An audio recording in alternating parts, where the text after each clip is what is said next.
Bonjour à tous, bienvenue dans cette table ronde intitulée Données pour la recherche en alimentation. Donc on va parler données, mais bon, désolé, je vais un peu casser un peu vos espoirs, on ne va pas répondre à toutes les questions. Avec Christine qui va m'aider dans l'animation de cette table ronde et nos invités. Nous vous proposons de revenir sur la trajectoire et sur la façon dont s'est structurée l'offre de données pour la recherche au sein de notre département, en particulier dans le domaine de l'alimentation, mais plus largement également. Et nous verrons quels ont été les leviers et quels ont été aussi les freins et les forces qui ont contribué à cette structuration et les défis à venir que nous avons à mener. Voilà, je te laisse la parole, Christine, pour présenter. Bonjour. Donc avec nous à cette table, de gauche à droite, nous avons Frédéric Delamotte, qui est référent données stratégiques du département BAP, c'est Biologie et Amélioration des plantes, et puis qui est aussi membre de l'Institut français de bioinformatique. Ensuite, nous avons Nathalie Delame, qui est ingénieure en analyse de données, alors plutôt des données agricoles, à l'UMR Économie publique de Paris, et qui est aussi responsable de la mission données du département. Voilà. Je vois pas bien, oui. Ah oui, c'est Nicolas Guinet, qui est ingénieur en système d'information dans l'unité Alice à Ivry-sur-Seine et qui est aussi chef de projet informatique de la plateforme Odalim. Voilà. Valérie Orozco, qui est ingénieure en analyse de données, alors là plutôt des données de consommation à l'UMR TSER de Toulouse. Et puis Pierre Combris, ancien directeur du laboratoire de recherche sur la consommation Corella, qui est devenu ensuite Alice, voilà, et qui est aussi directeur de recherche, et qui est à l'origine de toute la collection de données, de panels d'achat de ménages, voilà, dont dispose le département et l'INRA. Voilà, Pierre, je te passe la parole, tu vas pouvoir nous expliquer comment tout a commencé. Direct. Avant de vous expliquer comment tout a commencé, je vais vous dire quand même que je suis vraiment très, très heureux de passer ces 2 jours avec vous. J'ai trouvé tout très intéressant, particulièrement ce matin, parce que c'est des sujets qui me tiennent à cœur. Je n'ai pas besoin d'introduire longtemps le sujet, puisque on nous a ouvert un espèce de boulevard, là, même plus qu'un boulevard, sur les données, en particulier sur les données de panel. Donc j'en profitais pour remercier Christine d'avoir pensé à moi pour intervenir dans la table ronde, et bien sûr tous les organisateurs pour m'avoir invité, pouvoir organiser ces belles journées.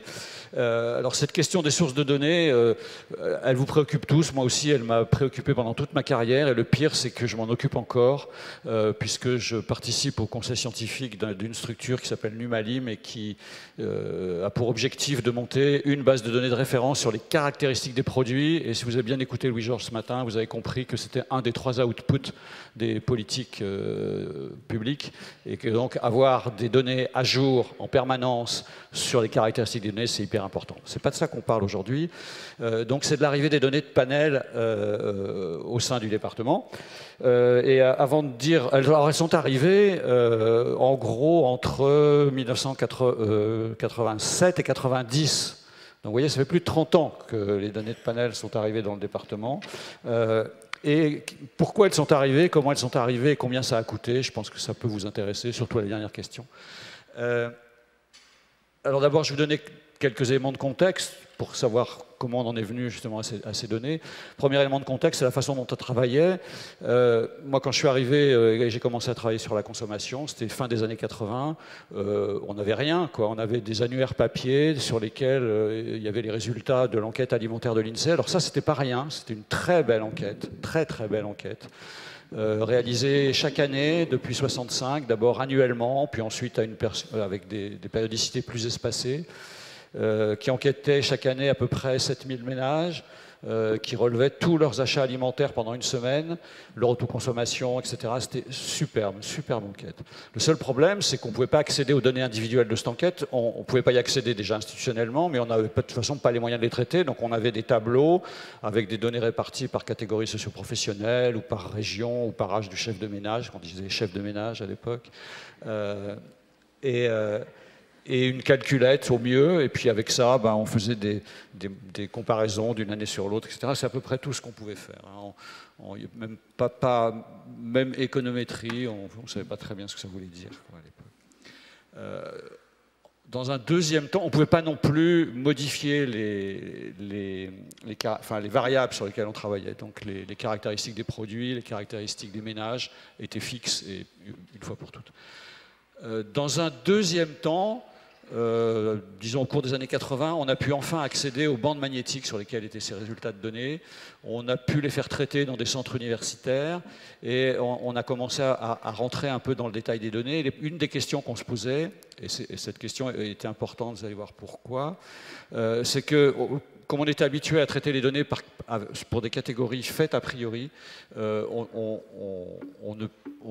voulait savoir quelles étaient les distributions statistiques sous-jacentes et on ne pouvait pas le savoir. Donc avec les données individuelles, on s'est dit on va tout de suite voir déjà quels sont les grands écarts de consommation. Est-ce que par exemple les écarts entre catégories sociales sont importantes ou pas importantes par rapport aux écarts totaux de consommation qu'on observe sur la distribution statistique totale.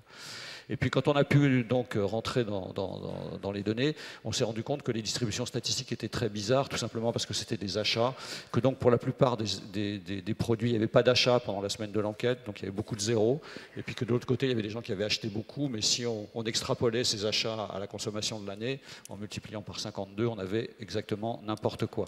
Donc on ne pouvait pas faire ça, on a fait d'autres choses, et c'était très intéressant, on avait même commencé à mettre en route un travail d'harmonisation de ces enquêtes et de modification des enquêtes, en particulier en essayant de tenir compte des stocks avec l'INSEE. Ça marchait bien. À l'époque, c'était Alain Trognon, que certains d'entre vous connaissent bien, qui s'occupait de la division conditions de vie des ménages de l'INSEE, et il nous avait accueillis à bras ouverts en disant « Aidez-moi à rénover l'enquête, moi je suis prêt à travailler avec vous, etc. » Le seul problème, c'est que quand on a été bien prêt, on a fait un test sur les stocks, ça avait bien marché, c'était en 91, et l'année d'après, l'enquête s'est arrêtée. Là, c'était un test sur une vague, et l'enquête s'est arrêtée parce que l'INSEE ne voulait plus faire d'enquêtes spécialisées, comme les enquêtes alimentaires, pour se consacrer uniquement à l'enquête sur les budgets des ménages. Malheureusement, dans cette enquête, on n'avait pas les quantités achetées, on avait seulement les dépenses, et donc ça ne marchait pas pour ce qu'on voulait faire. Donc heureusement, quelques années avant, moi j'avais, dans le cadre d'un groupe qui s'appelle le CNERNA, dont je n'ai pas le temps de parler là, mais qui coordonnait les recherches sur la nutrition et l'alimentation entre l'INRA, le CNRS, l'INSERM, etc., qui a été créé d'ailleurs en même temps que l'INRA en 1946, justement parce qu'à l'INRA, il n'y avait pas encore de recherche institutionnelle sur consommation et nutrition. Dans ce groupe-là, on échangeait pas mal, et à un moment donné, les pouvoirs publics sont venus vers nous en nous disant on voudrait, quand je dis pouvoir public, c'est évidemment comme d'habitude agriculture, santé et ministère des Finances, la DGCCRF, donc en charge de la consommation, en disant on voudrait un observatoire, 87, hein, je ne parle pas de Locali, là, c'était bien avant. On voudrait un observatoire pour suivre les consommations alimentaires, en particulier pour voir s'il n'y a pas des problèmes de risque alimentaire avec les consommations extrêmes. Consommation extrême, c'est exactement ce qu'on cherchait. Donc ils ont dit il nous faudra un outil pour ça. Alors là, évidemment, on s'est employé avec Sadi Lalou à l'époque, qui était au CREDOC, qui faisait partie aussi de ceux qui suivaient le CNERNA. On s'est employé, on a dit on va leur expliquer très clairement qu'il n'y a qu'une seule solution, c'est qu'il faut des données de panel. Donc on s'est bien mis d'accord, on a regardé un peu ce qu'il y avait comme données, et il n'y avait que des données qui ne permettaient pas de répondre à la question. Et on a dit, il ne faut pas faire une nouvelle enquête, il faut utiliser des données existantes. Ces données existent, on ne peut pas y accéder. On avait déjà un problème d'argent, tout simplement, parce que c'est des données, effectivement, qui sont coûteuses. Aidez-nous. On a mis 3 ans, mais on les a convaincus. Et à partir de là, on a pu accéder aux données. On a commencé à les tester en 90, je crois. Et puis, comme ça a marché, ils ont accepté de payer très régulièrement. On n'avait pas de problème de financement à l'époque, c'est-à-dire qu'ils nous donnaient même plus d'argent que ce qui était nécessaire pour acheter les données. Et on a fait ce dont ils avaient besoin, c'est-à-dire des choses qui n'étaient pas très compliquées à faire pour nous, c'est-à-dire établir des distributions statistiques, regarder les fractiles extrêmes et leur dire voilà, là vous avez des risques, là vous n'en avez pas. Et donc avec ça, eh bien, on a pu utiliser ces données qui étaient produites par une société qui s'appelait Secodip à l'époque, qui est l'ancêtre de Kantar World Panel que vous utilisez maintenant. Et puis petit à petit, les données ont été utilisées par d'autres, pas seulement pour cet observatoire, pour d'autres recherches, on va en parler. Vous avez entendu ce matin Céline Bonnet a présenté des résultats qui utilisent encore ces données. Et alors aujourd'hui, avec l'ouverture d'Odalim, dont on va parler peut-être, une série de données de panel qui s'arrête en 2018, je crois, ou même 2019. Vous vous souvenez, ça a commencé en 1990. Inutile de vous dire que j'ai été particulièrement content de vous parler de ça et que ça me fait beaucoup plaisir. Voilà. Merci beaucoup. Merci Pierre.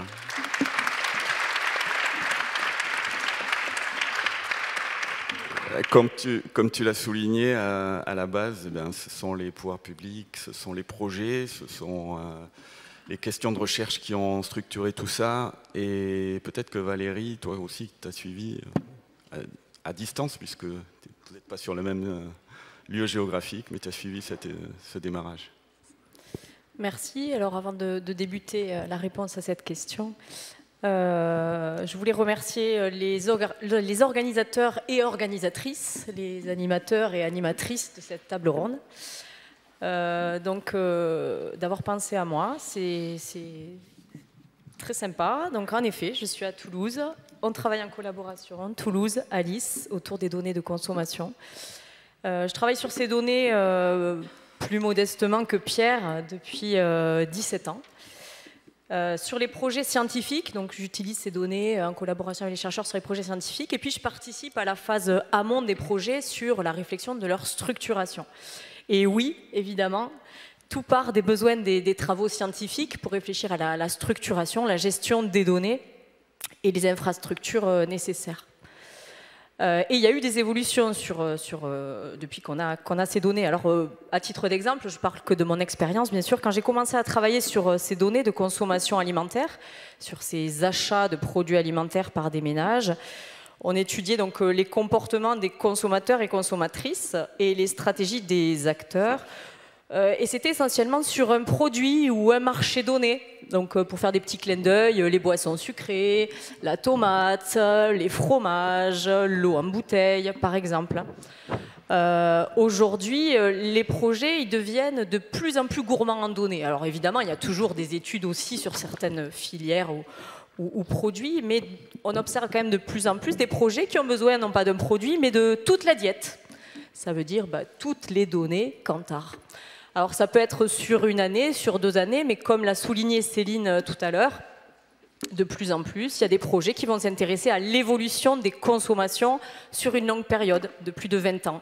Alors quand on sait qu'une année de données Kantar, c'est 20 millions d'achats, on imagine très très bien qu'il y a des enjeux après de structuration de cette grosse volumétrie de données à traiter quand on étudie des séries longues.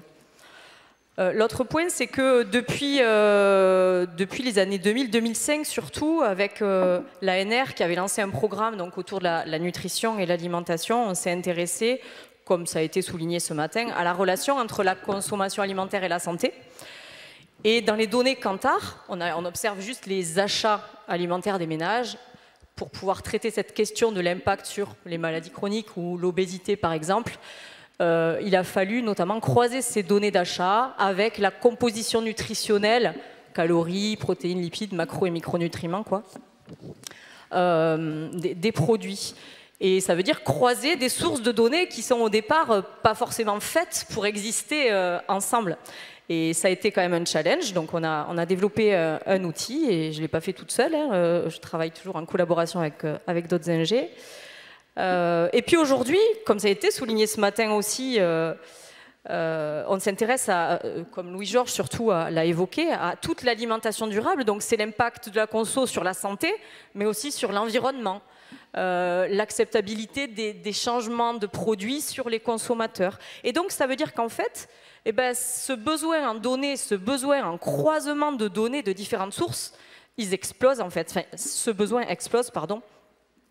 Par exemple, pour traiter des questions comme quel est l'impact de la consommation de la viande ou l'impact des protéines végétales sur la santé, mais aussi sur l'environnement. Voilà. Et tout ça, c'est pas évident parce qu'il y a une complexité des sources de données. Et ça me fait naturellement parler de la plateforme Odali, mais des enjeux de cette plateforme qui vise donc d'une part à centraliser de nombreuses données autour des produits alimentaires et puis à développer, à proposer des outils qui vont permettre de croiser ces données-là. Alors le travail a été débuté, mais il y a encore beaucoup de chemin à parcourir là-dessus. Et puis au-delà de l'aspect structuration des données, outils nécessaires, évidemment, pour traiter, analyser ces données, il y a des enjeux interdisciplinaires, hein, des enjeux de dialogue, des collaborations indispensables à mener. Il y en a qui ont été menées déjà avec les épidémios, les nutritionnistes, des technologues, etc. Mais je crois que ce qui est important, c'est de poursuivre et c'est un vrai enjeu que de réussir à faire comprendre les données par tous et les modèles, réussir à emboîter ensuite les modèles pour que ça ait du sens. Voilà sur ce que je pouvais apporter sur ce point. Merci Valérie.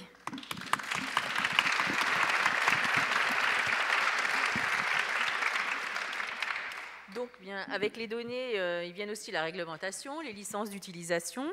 Alors Nathalie, toi qui es responsable de la mission base de données du département, est-ce que tu peux nous parler des relations avec les producteurs de données, leurs exigences, les adaptations à la réglementation à laquelle il faut faire face, seul ou ensemble?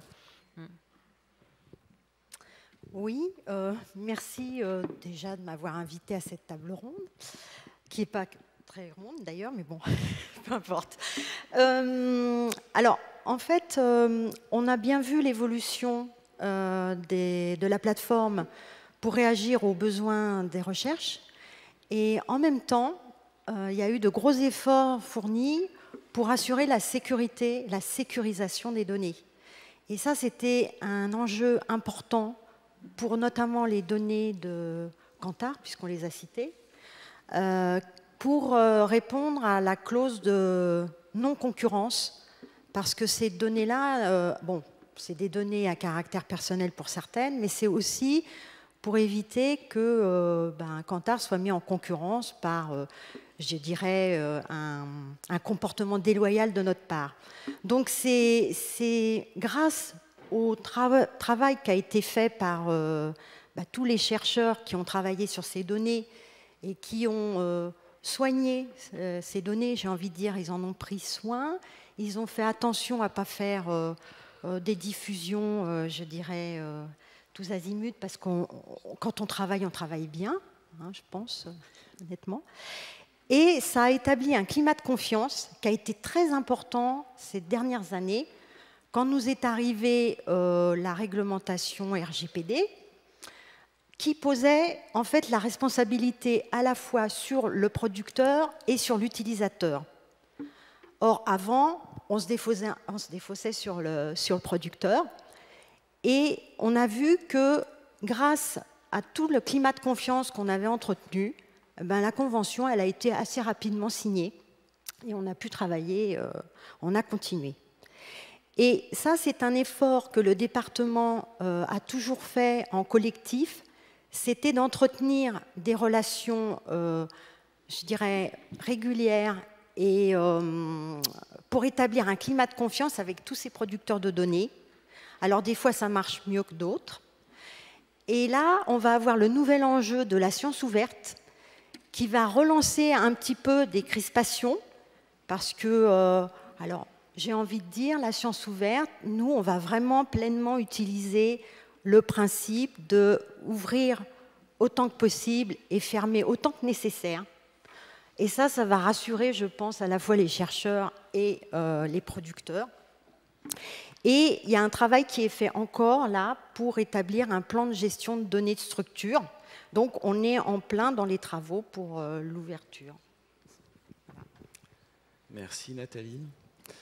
Et donc tous ces efforts, à la fois côté producteur et utilisateur, on l'a fait dans le temps, hein, c'est pas du jour au lendemain, mais on a été aussi bien aidé par la technologie, par les avancées informatiques, et peut-être que Nicolas, tu vas nous en parler un petit peu. Merci. Oui, merci Eric. Bonjour à toutes et à tous. Donc, je remercie également donc les organisatrices et organisateurs de m'avoir invité à cette table ronde. Donc je suis en charge de la mise en œuvre de la plateforme Odalim, et donc j'ai un regard un peu plus technique effectivement sur les avancées de ces dernières années.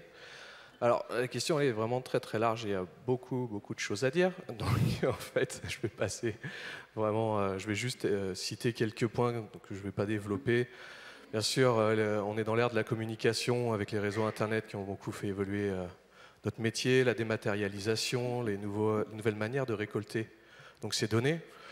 Des choses qu'on oublie aussi, c'est que les avancées matérielles de l'informatique ont beaucoup aidé et sont le socle aujourd'hui de nos nouvelles pratiques. Je pense vraiment à la puissance qu'on a aujourd'hui au stockage. Donc, ce que je vais un peu plus expliciter, c'est peut-être 3 points dont je voulais parler. Le premier, c'était l'évolution du métier d'informaticien. On a des nouvelles méthodes de gestion de projet qui sont arrivées et qu'on a mis en place, telles que les méthodes agiles, qui nous permettent d'être plus proches de nos utilisateurs et des besoins utilisateurs. Ce qui va avec, ce sont des méthodes d'industrialisation des développements qui nous permettent d'avoir des outils beaucoup plus stables et beaucoup plus maintenables au fil de temps. Donc tout ça a été accompagné bien sûr de nouvelles technologies ou de la démocratisation de technologies à INRAE, donc telles que les forges. Là, je ne sais pas si vous savez, mais une nouvelle forge logicielle va arriver à INRAE dans les prochains temps. Aussi la virtualisation, ça, je ne sais pas si vous connaissez un peu le principe, on pourra en parler après, mais toutes les techniques de virtualisation et de conteneurisation des applications, telles que Docker ou VMware, qui ont été mis en place à INRAE, donc permettent aujourd'hui de diffuser beaucoup plus simplement les productions de la recherche. Je pense par exemple au modèle. Donc ça, c'était le premier point. Le second, je voulais parler des systèmes de gestion des données qui ont aussi beaucoup évolué les dernières années. Ce qu'il faut savoir, c'est que dans notre domaine, dans l'alimentation, éco-sociaux, pour les économistes, on utilise beaucoup la structuration de données sous forme de matrices. On aime bien ça, c'est facile pour être utilisé dans nos logiciels tels que Stata, R. Quand c'est un peu plus compliqué, des logiciels tels que SAS ou des bases de données relationnelles. Sauf que c'est quand même des formats qui sont très statiques, très peu évolutifs. Et comme on le disait, on a beaucoup de données hétérogènes qui nous arrivent sur nos plateformes. Et donc, c'est compliqué d'intégrer tous ces types de données dans ces systèmes. Donc, on a 2 technologies. Je vais parler très rapidement. Par exemple, les bases de données RDF qui sont arrivées avec les ontologies. Donc là, qui permettent vraiment de s'abstraire de la structure des données que nous recevons et de garder le sens. Et donc de faire des bases de données sémantiques. Donc ça, c'est beaucoup utilisé dans les données de procédés alimentaires, dans le département Transform, avec qui on a beaucoup de collaboration sur ce sujet. L'autre technologie, c'est bien sûr les bases de données NoSQL et les formats, par exemple, JSON, qui nous permettent de représenter n'importe quelle structure de données. Donc ça, on l'utilise beaucoup pour faire de l'intégration à bas coût sur notre plateforme. Donc ces nouvelles technologies, elles apportent de nouveaux challenges, donc à la fois pour le gestionnaire de données que je suis, pour ne pas tomber dans une dématérialisation totale des données. Il faut qu'elles soient encore utilisables par la recherche. Dans le département, comme je le disais, on aime bien avoir de la donnée que je pourrais appeler smart data, même si ce n'est pas vraiment le terme, mais à l'inverse du big data, c'est-à-dire de la donnée bien structurée, homogène et complète. C'est ce que le chercheur attend. Donc là, c'est au gestionnaire de savoir où positionner le curseur entre de la donnée complètement dématérialisée et utilisable pour la recherche. Et l'autre, bien sûr, c'est aussi pour le chercheur, l'utilisateur, le scientifique. Donc aujourd'hui, tout ce qui est traitement ou analyse de données ne peut pas vraiment se passer d'un appui scientifique fort, parce que les nouvelles technologies, comme je parlais juste avant, par exemple RDF, les bases de données RDF sont encore des sujets de recherche, et les données que nous réceptionnons et que nous utilisons sont complètement déstructurées, et donc on a besoin d'avoir un appui scientifique sur des nouvelles technologies, telles que par exemple le machine learning, qui aujourd'hui à Odalim commence à rentrer, on commence à utiliser le machine learning pour intégrer de la donnée. Voilà. Et le dernier point dont je voulais vous parler, c'est de la chance qu'on a à INRAE d'avoir une DSI si prolifique, si je peux dire. Pour les plateformes telles que la nôtre, moi j'ai vu au cours des 10 dernières années l'offre de services de la DSI INRAE nationale s'étoffer en tout ce qui est gestion de bases de données, hébergement, stockage, sécurité. Et ça, vraiment, c'est vraiment une chance pour nos plateformes. Parce que nous, en tant que plateforme, on peut se concentrer vraiment sur le métier, qui n'est déjà pas une mince affaire, sur nos bases de données, et déléguer, si je puis dire, toute la partie maintenance et sécurité au sens large des systèmes d'information à la DSI, qui le fait très bien, et c'est un énorme travail, donc que les plateformes n'ont pas besoin forcément de soutenir. L'autre chose aussi, c'est que l'INRAE, moi je trouve que c'est très important, l'INRAE reste indépendante des GAFA, les Google, etc. Alors là, plutôt Amazon, qui a aussi ce genre de service, qui propose aussi ce genre de service, qui propose la DSI. Et donc, ça nous permet, nous, à INRAE, de rester souverains sur nos systèmes d'information et les données qu'elle possède. Donc, pour ça, je voulais conclure là-dessus. Je tenais à remercier le travail qui a été fait à la DSI INRAE pour permettre aux plateformes d'innover donc à bas coût et dans de bonnes conditions. Je vous remercie.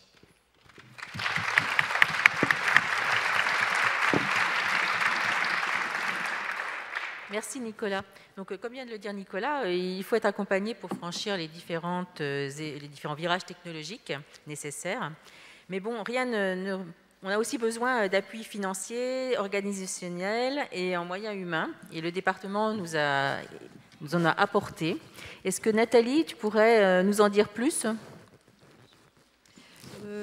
Oui, alors en fait, le département a accompagné les évolutions de la plateforme comme il a accompagné les évolutions d'autres plateformes. Hein. On peut citer quand même l'Observatoire de développement rural, ODR, ou Cortex pour les grands corpus textuels. Ça s'est fait de différentes façons, hein, pas de la même façon d'ailleurs entre les différentes plateformes. Mais... Donc il y a eu déjà le fait de recruter tant que possible des titulaires pour maintenir la connaissance sur les données des plateformes, parce qu'un CDD qui s'en va, c'est quelque part une connaissance sur les données qui part. Il y a eu également là une ambition qui débute, hein, je pense que ça vient un peu tard, mais mieux vaut tard que jamais.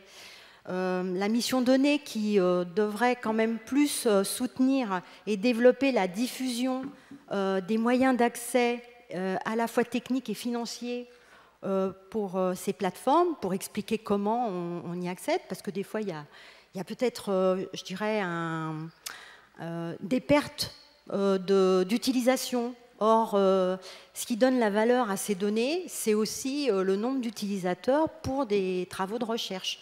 Donc ça, c'est à développer. Et j'aimerais revenir et souligner la particularité de notre département, qui est quand même un savoir-faire historique sur le travail des données. Et ça a été, je dirais, amplifié, aidé par la mise en place des réseaux métiers, qui a favorisé à la fois la montée en compétences des ingénieurs, mais surtout créé des dynamiques et qui a favorisé certains travaux. Et là, j'aimerais bien en citer quelques-uns, parce que pour montrer quand même qu'on est pas mal, hein, je dirais. Enfin bon, voilà. Donc il y a eu la charte qualité sur le traitement des données, qui date de 2012. Hein. Il y a eu aussi un article sur comment traiter une économie expérimentale, enfin proposer quelques clés aux chercheurs. Donc ça, c'était dans les cahiers techniques. Et puis récemment, on a eu un superbe article sur la reproductibilité. Et ça, c'est, je dirais, vraiment soutenu. Ça a été à l'initiative et développé par ces ingénieurs. Donc je pense qu'il faut le dire. Et c'est aussi en éco-sociaux qu'on a mis en place une chargée de mission de données actuellement, mais ça date des années 80, enfin fin des années 80, puisque c'était porté par une personne avant. Et puis le réseau des correspondants, qui lui est arrivé début des années 2000. Et c'est justement ce fonctionnement qui va être repris dans les autres départements. Alors ils vont l'adapter, hein, mais comme quoi finalement on peut donner des pistes. Alors aujourd'hui, j'ai envie de dire le grand enjeu des plateformes, ça va être leur pérennisation. Donc, je vais ressortir encore un petit couplet. Les défis sont multiples, l'achat des données, les besoins en personnel permanents. Et puis, il va se poser une question qui est l'adaptation aux nouvelles injonctions de la science ouverte. Et là, il va y avoir aussi les impacts environnementaux dans le cadre de la responsabilité sociétale et environnementale de notre institut. Ça y est, j'ai lâché les gros mots, donc...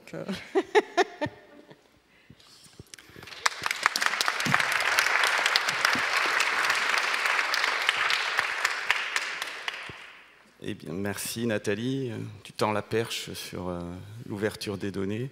Je la saisis pour dire qu'effectivement, c'est un des prochains enjeux, c'est l'enjeu actuel auquel tous les chercheurs qui vont manipuler de la donnée vont être confrontés actuellement, et pas uniquement du département écosociaux, puisque c'est un mouvement inter-EPST et de l'Institut. Et l'Institut, lui, s'est doté d'une politique de sciences ouvertes, d'une part, qui a permis de créer une nouvelle direction, qui est la direction pour la science ouverte, qui a aussi nommé un administrateur des données, des algorithmes et des codes, qui a créé aussi un espace où on discute de la gouvernance des données, une cellule de gouvernance des données. Tout ça, ça vient de la volonté de s'inscrire dans le mouvement de la science ouverte.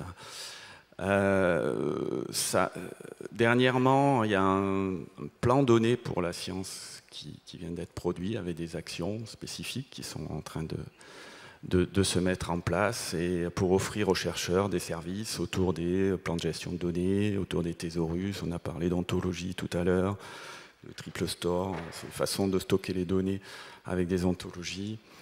Mais aussi la façon de se mettre en réseau et d'améliorer les compétences des ingénieurs de l'Institut, de réseaux qui sont créés, un réseau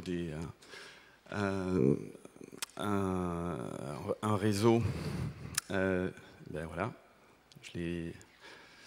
des référents données opérationnels et un réseau des référents données stratégiques. Voilà, ces deux réseaux qui, comme tu l'as souligné Nathalie, des fois on était un petit peu précurseurs avec la mission donnée dans le département, mais tout ça va s'installer. Donc c'est bien le prochain et l'actuel enjeu, et il va falloir être science ouverte compatible, si on peut dire. Et le second enjeu, c'est notre impact du numérique sur l'environnement, donc il va falloir y veiller. Tu l'as souligné aussi avec la nouvelle direction qui s'est mise en place. Christine, je te laisse la parole. Donc, comme on a pu le voir tout au long de ces journées, les données, c'est quelque chose d'important, d'essentiel. C'est un besoin et un atout de notre département. Bon, je suppose qu'on ne doit pas être le seul département dans ce cas. Et donc, Frédéric, peux-tu nous dire ce qu'il en est dans le département BAP ? Bon, alors, merci. Bonjour à toutes et à tous. Alors, merci pour l'invitation. Alors, comme en fait, moi, je suis le regard de l'extérieur et que la plupart d'entre vous ne me connaissez pas, je vais peut-être commencer par répondre à deux questions existentielles. Qui suis-je et qu'est-ce que je fous là? D'accord. Alors, pour le qui suis-je, donc moi, je suis chercheur. Je suis rentré à l'INRA en 1992, donc c'était pas hier. Je suis basé à Montpellier et après un parcours riche en rebondissements, maintenant, je passe 60% de mon temps au sein de la direction du département BAP comme référent données stratégiques et 40% à la DRH où je m'occupe de l'attractivité de nos métiers.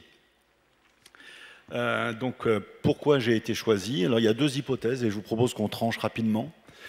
L'hypothèse 1, c'est contrairement à ce qu'a dit le tout premier orateur hier, finalement, les organisateurs ont invité une sommité internationale.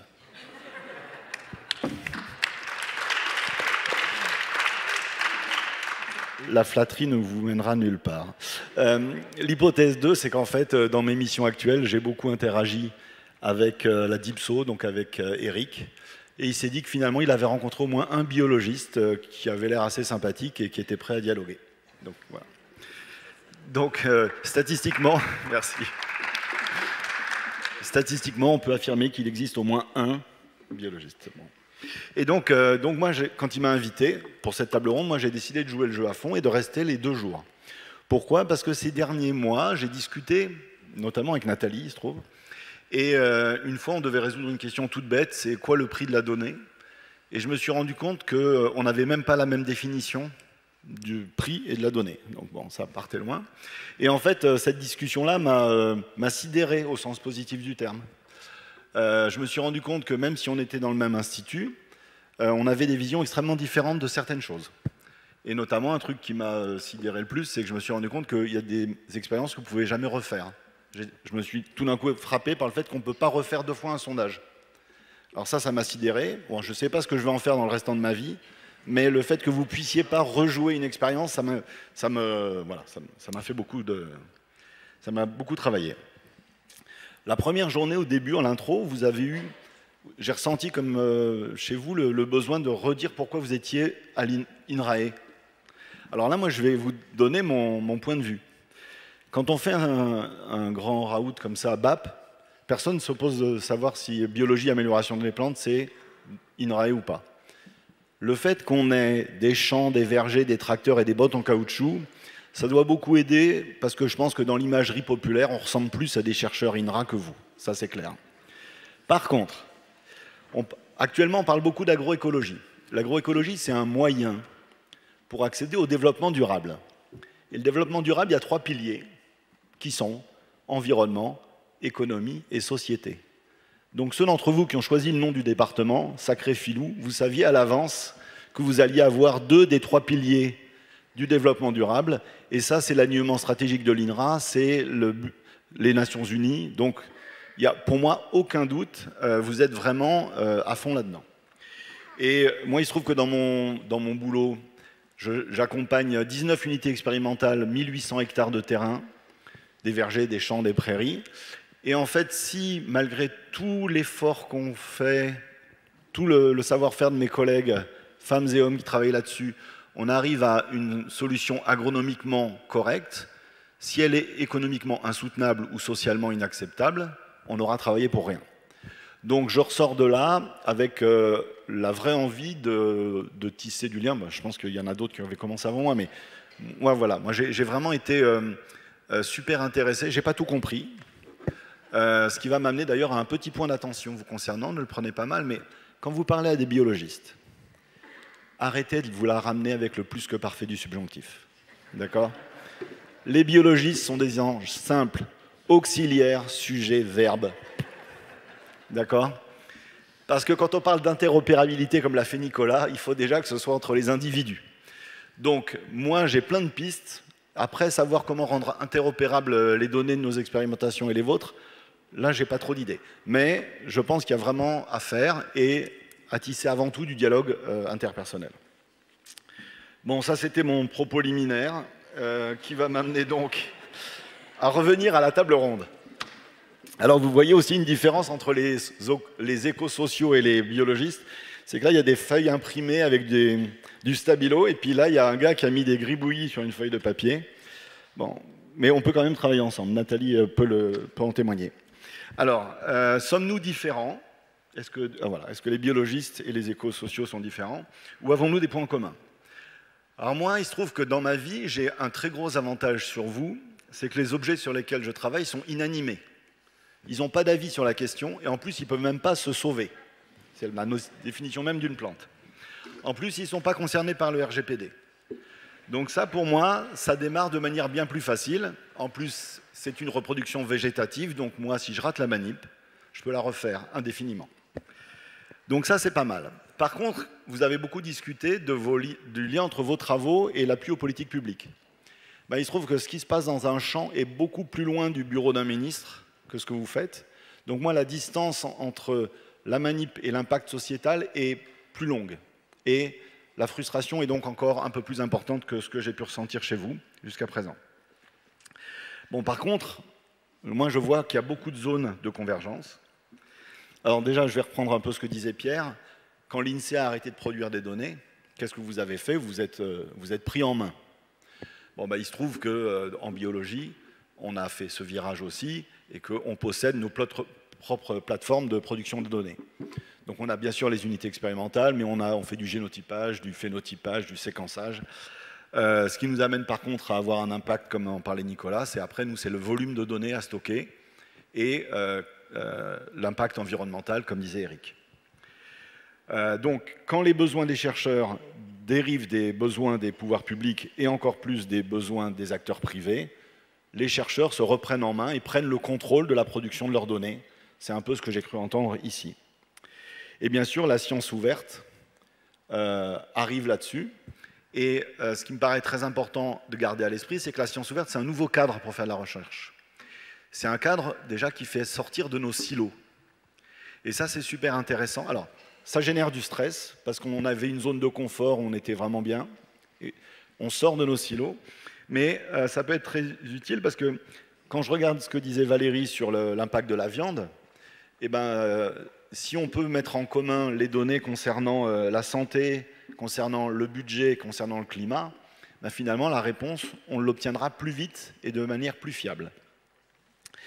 Bien sûr, ça marche que si c'est interopérable, donc c'est ce que disait Nicolas.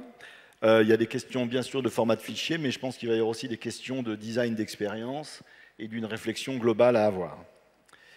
Ce que disait Nicolas aussi me semble important, et j'aimerais le redire, c'est qu'un nouveau changement amène une augmentation de la charge mentale. Si vous confiez la gestion de l'objet numérique à une plateforme spécialisée, vous n'avez plus à vous inquiéter de savoir si vos disques durs y sont bien et s'il y a des sauvegardes et tout ça. Donc, confier la gestion opérationnelle de l'objet numérique à des professionnels, ça vous laisse plus de temps pour faire des demandes de financement, par exemple. Voilà. Donc, ensuite, comme l'a dit Nathalie, nouveau cadre avec la science ouverte. Qui dit nouveau cadre, changement de règles, ça veut dire qu'il y aura des perdants et il y aura des gagnants. Et on espère tous faire partie des gagnants. Et donc là, mon message, il est que dans ce cas-là, il faut être proactif. Et que, comme l'a dit Eric, il y a un nouveau cadre qui est quand même super bien à INRAE. Moi, je fais partie d'instances pluritutélaires. Je pense que la science ouverte est prise très au sérieux et très correctement au sein de l'Institut. Donc il y a pas mal de chance.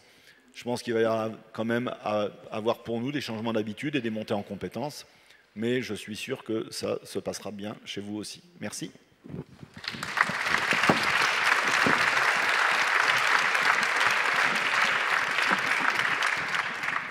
Merci Frédéric. Donc, avant de passer aux questions et aux réactions, je pense qu'il est important de redire, ça a déjà été dit, mais en conclusion, qu'aujourd'hui, pour traiter de l'alimentation durable et puis aider à la construction de politiques publiques qui soient efficaces et acceptables par la société également, il faut prendre en compte simultanément les différentes dimensions de l'alimentation, qui sont les comportements du consommateur, la fabrication des produits, les effets de l'alimentation sur la santé et sur l'environnement. Ça implique que les différentes disciplines dialoguent et construisent un vocabulaire commun. C'est comme l'ont dit déjà Valérie et Frédéric, afin de se comprendre et puis avoir, si possible, une approche systémique. Et donc Louis-Georges, qui est l'un des porteurs du projet, pourra corriger bien sûr et compléter, mais il me semble que c'est du coup l'un des objectifs de l'intégration de la plateforme Odalim dans l'infrastructure de recherche INRAE et CALIS, consommateurs aliments santé, qui a été validée cette année par le MESRI. Voilà, merci de votre attention.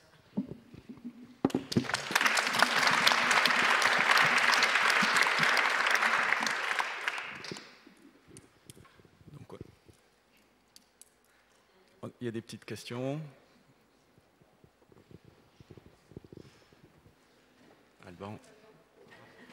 Alban.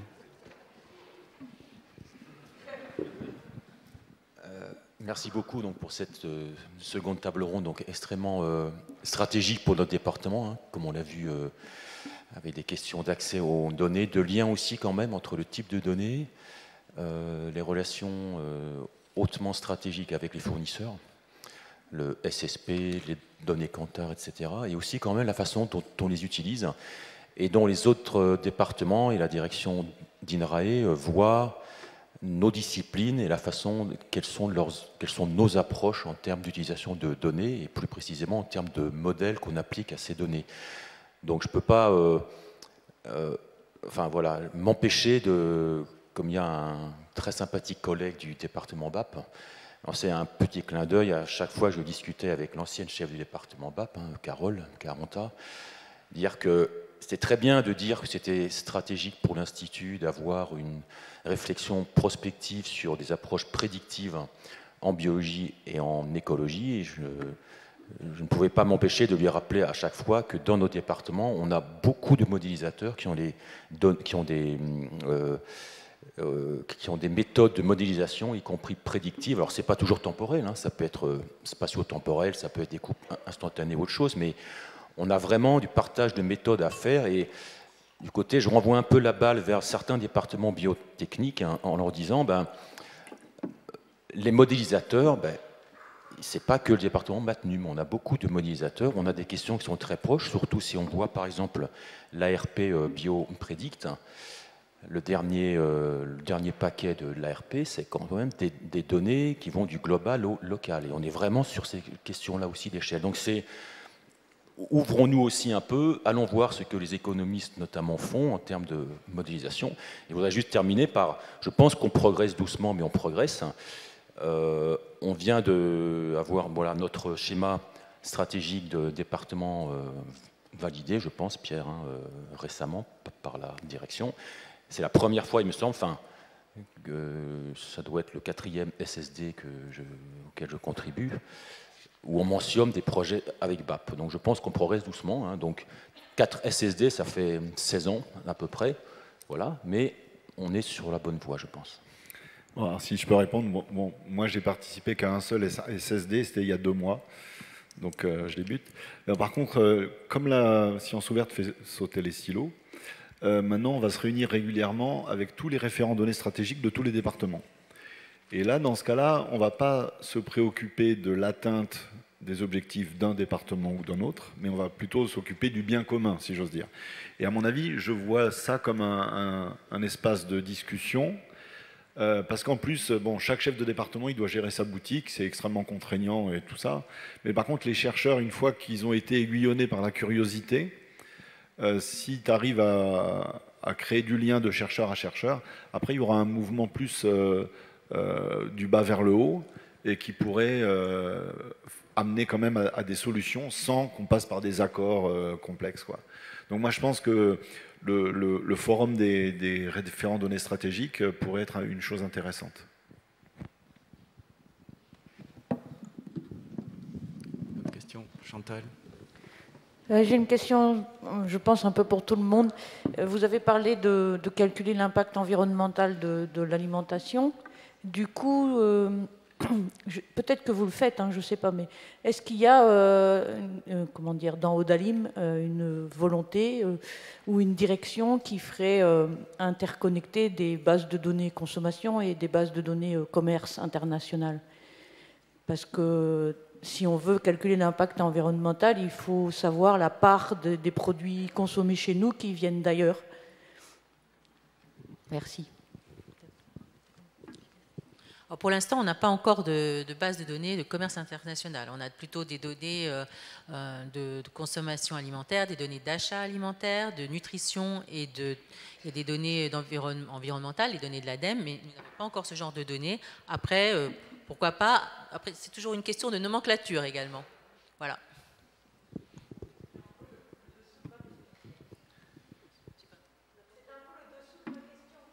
Oui, voilà, nous travaillons justement sur l'appariement. C'est ce qu'expliquait Valérie, donc en collaboration avec nos collègues de TSER, et puis aussi au niveau des méthodes de la sémantique avec nos collègues de Transform, travailler sur l'aspect nomenclature. Comme je l'ai dit en conclusion, le but c'est aussi d'essayer d'avoir un vocabulaire commun, de parler des mêmes choses et de pouvoir relier entre elles nos bases de données. Je crois que c'est vraiment là où se trouve la difficulté. Juste pour compléter, comme le dit Christine, tout peut évoluer. On débute autour du produit alimentaire simple, les caractéristiques des produits, du produit jusqu'à l'assiette et l'impact environnemental. Évidemment, Chantal, il va falloir tenir compte de ça et ça sera certainement un jeu de données supplémentaire à insérer plus tard dans Odalim, en fait. Et les nomenclatures, une fois qu'on réfléchit à différentes structurations de nomenclature produits, il s'agit qu'il y en ait une centrale et qu'on arrive à croiser ensuite avec d'autres jeux de données. Ça se fera au fur et à mesure. Voilà. Moi, je voulais rajouter, c'était à Bordeaux la dernière fois qu'on s'était réunis pour l'accueil de TBX. J'avais eu des contacts, alors là, je ne me rappelle plus le nom, mais pour des données de douane, c'est peut-être ça dont tu parles. Donc, on a déjà pensé, en tout cas, on est déjà venu vers nous avec cette question. Et là, le truc, c'est qu'on n'est pas non plus nombreux. Et si on veut pouvoir traiter les données comme ça au fil de l'eau, il faut qu'on ait des ressources humaines, enfin, voilà, pour pouvoir traiter ces données. Du temps. Oui, Fabrice. J'ai une question sur, est-ce qu'il y a une réflexion sur l'intégration des outils développés à INRAE, comme GitLab, etc., avec des plateformes comme OSF, qui prennent de plus en plus d'importance, parce que notamment elles permettent le préenregistrement des hypothèses. On sait que ça devient quelque chose de très important, non seulement en économie expérimentale, mais aussi de plus en plus dans les travaux d'économétrie.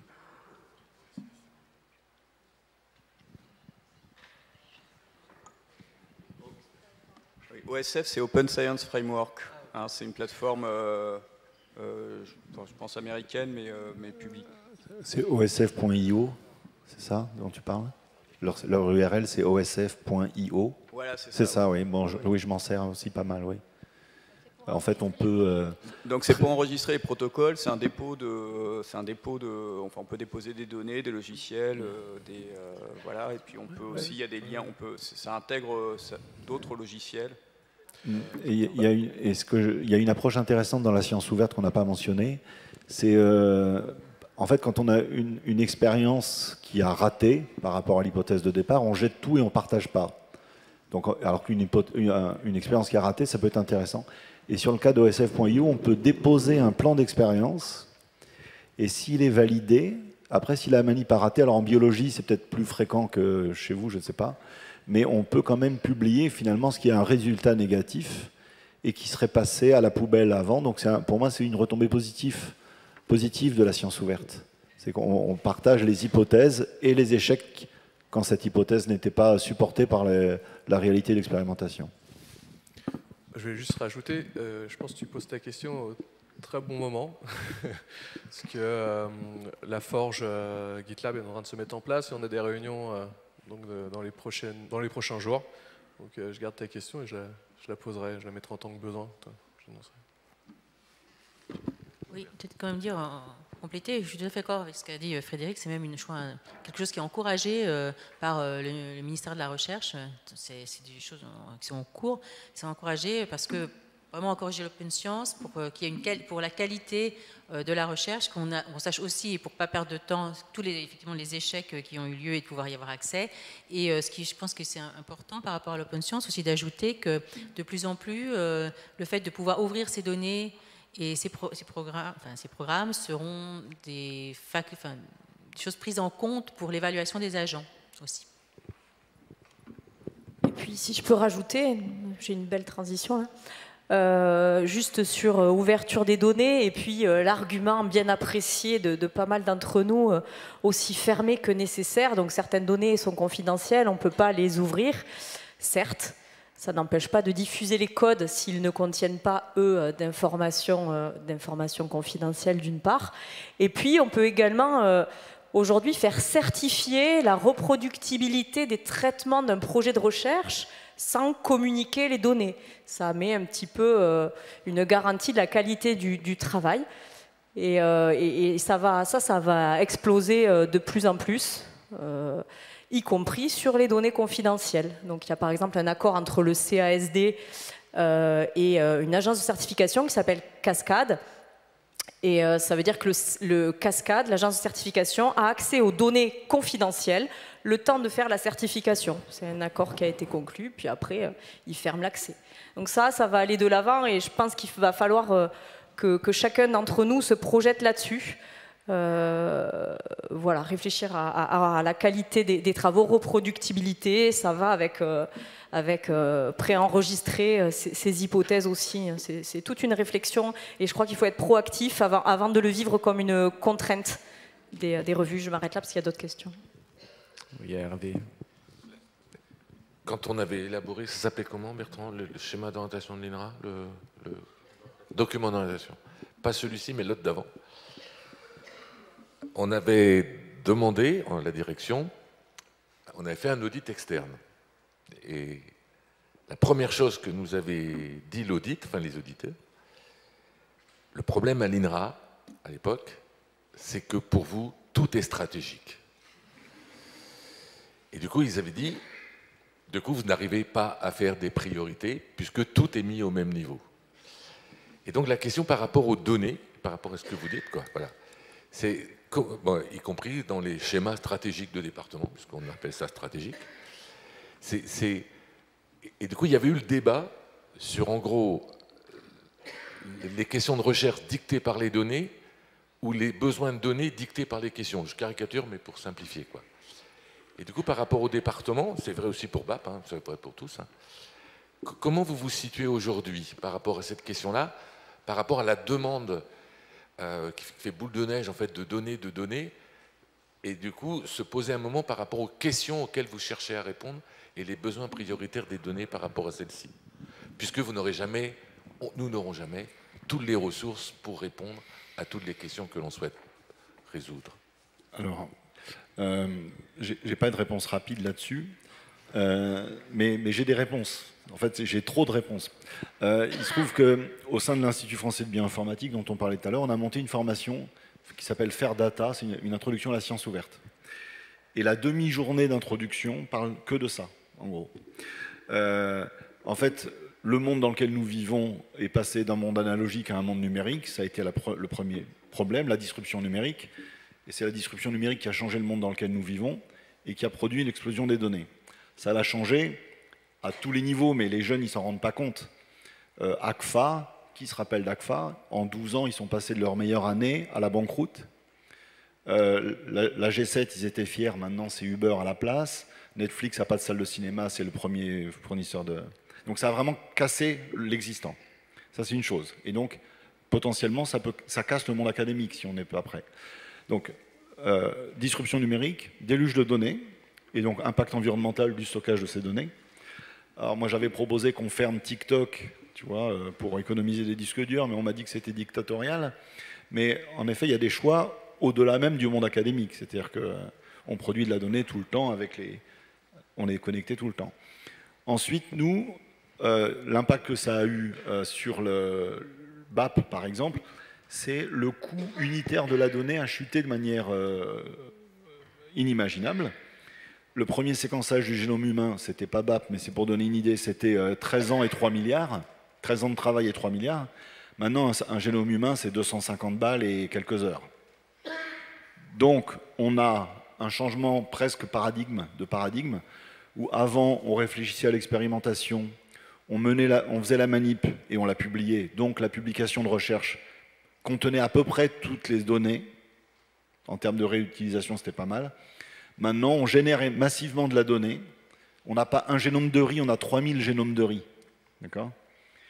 Et après, on moissonne cet immense corpus de données. Et dans la publi, il n'y a qu'une très faible partie des données. Et donc, plus on a de données, plus le rendement d'analyse chute, ce qui est quand même paradoxal et extrêmement pénible. Et tout ça mis bout à bout, plus les ravages du temps, comme tu disais, quand quelqu'un s'en va, si c'est lui, la seule personne qui avait la compréhension de la donnée, on perd cette compréhension. Ça a ensuite amené la crise de reproductibilité qu'on vit maintenant. Hein. Dans Nature, ils avaient fait un sondage sur 1500 chercheurs. Il y avait 80% des chimistes qui n'arrivent pas à reproduire les données de leurs collègues. Donc, en fait, le monde académique n'était pas prêt, et je pense que personne n'était prêt, parce que personne ne l'avait vraiment vu venir. Et maintenant, nous, je dirais qu'il y a une partie, c'est maintenant comment on fait face à tout ça. C'est difficile. Tu ne trouves pas de nouveaux projets qui gèrent moins de données. Tu ne trouves pas d'appareil photo qui sort dans le marché qui a un capteur plus faible.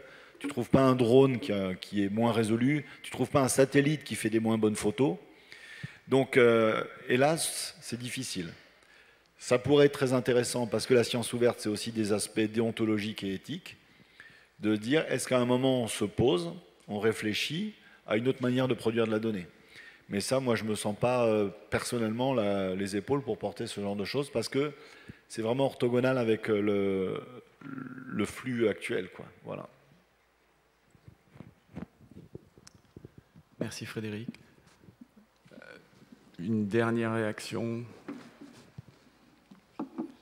Sinon, Nathalie. Oui, j'aimerais profiter du fait que vous êtes tous là pour vous faire part d'une de mes réflexions qui a émergé. On a beaucoup cité les données, on a beaucoup parlé du coût des données, et donc là, je me dis que ce serait le bon moment pour se poser la question de si on mutualise les coûts, étant donné que le département n'a quand même pas un budget extensible, et c'est pas en disant qu'on a besoin de données et besoin d'argent pour payer les données qu'on aura un plus au niveau du département. L'idée, c'est de penser est-ce que et jusqu'où le chercheur accepterait de baisser sa dotation pour que le département puisse subventionner des données qu'il considère comme stratégiques. Donc voilà, vous affolez pas, on ne va pas réduire votre dotation, on ne fait rien, on va instruire, parce que je pense que c'est le moment de se poser la question.